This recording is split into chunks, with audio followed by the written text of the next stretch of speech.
300 કૂતરોમાં આ બિસ્કિટ નાખવા છે રોજની 10 પેટી. ટાઈમ આવીને ખાવાનું ને ખાઈને જતું રહેવાનું બધાને. આખા ગામના કૂતરા અહીંયા બાપુ જોડી આવવાનું. જોઈ લો સાહેબ, પથ્થર પૂજે ને મૂર્તિ પૂજે કોઈ ઠેકાણું નહીં. બાકી સંત તો તમને હું ઇન્ડિયા 7 વાર ફર્યો પણ જલારામ બાપા મને અહીંયા દેખાણ્યા. બાકી ક્યાંય દેખાણ્યા નહીં મને આ સંત જેવા સંત. સંત બનવું, સાધુ બનવું તો એકવાર આ બાપુની મુલાકાત લો તો તમને સંત સાધુ કેવી રીતના બનાય એ આખી બધી પેલી આપશે. બાપુનું કામ બહુ ઊંચું છે. આજે કલયુગમાં બાપુ પાસેથી દાન પાછું જાય છે. વિચારો તમે, બાપુને હમણાં 1.25 કરોડ રિટર્ન કર્યા, ગાડી રિટર્ન કરી 25 લાખની. બાપુને મોહ પૈસામાં બિલકુલ નથી, બસ મોહ આ લોકોમાં છે. જુઓ આ જુઓ, આપણા ઘેર છોકરાને એક પાકીટ લાવી આલવું કાઠું પડે છે તો બાપુ 300 કૂતરોમાં આ ભોજન ખવડાવે છે. આ જગ્યામાં જેટલા સંતો આવ્યા એટલોની આ સમાધિઓ છે. બરાબર, આ ગામકૂવો છે. પાણી ભરવા લોકો અહીંયા આવે છે.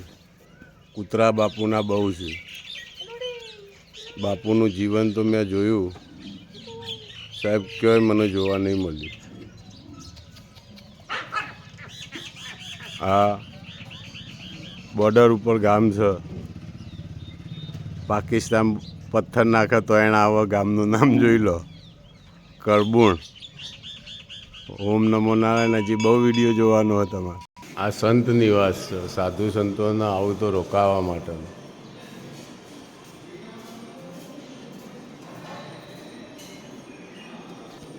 આ મોટો હોલ છે સંતોને રોકાવા માટે.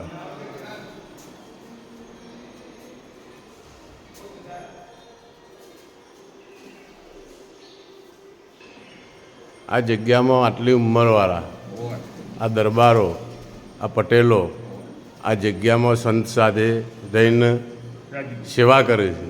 આટલી ઉંમરે જોઈ લો, આટલી ઉંમરે ગાયો વાંચવે, અહીંયા કચરા પોતો કરે, વાસણો કહે, ભક્તો આવે.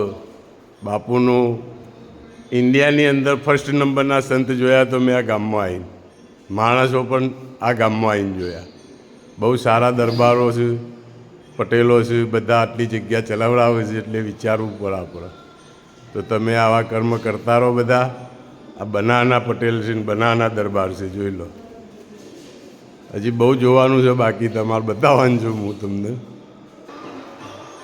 મુક્તેશ્વર મહાદેવ બહુ જૂનું પ્રાચીન મંદિર છે બાપુ. બહુ જૂનું શિવલિંગ છે, હજારો વર્ષનું. તો એના પણ દર્શન કરો. જય મુક્તેશ્વર મહાદેવ.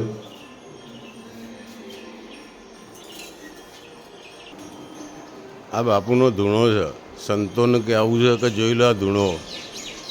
ધૂણો આ રીતનાનો જુઓ, ઉપર કચરા પટ્ટી ના જુઓ. આ બાપુનો ધૂણો છે. બાપુના ભંડારી છે, જોઈ લો. દૂધ ગરમ કરે છે. 450 ગાયોમાં આ દૂધ રહ્યું, જોઈ લો. એટલું કાઢવાનું બાકી, રેલા પીવું. અને આ ધૂણો ભંડારા માટેનો છે. તો સંતો તો ધૂણોનો ભંડારો ભેગો રાખે છે. આ સાધુનો ધૂણો અલગ છે અને આ ભંડારાનો ધૂણો અલગ છે.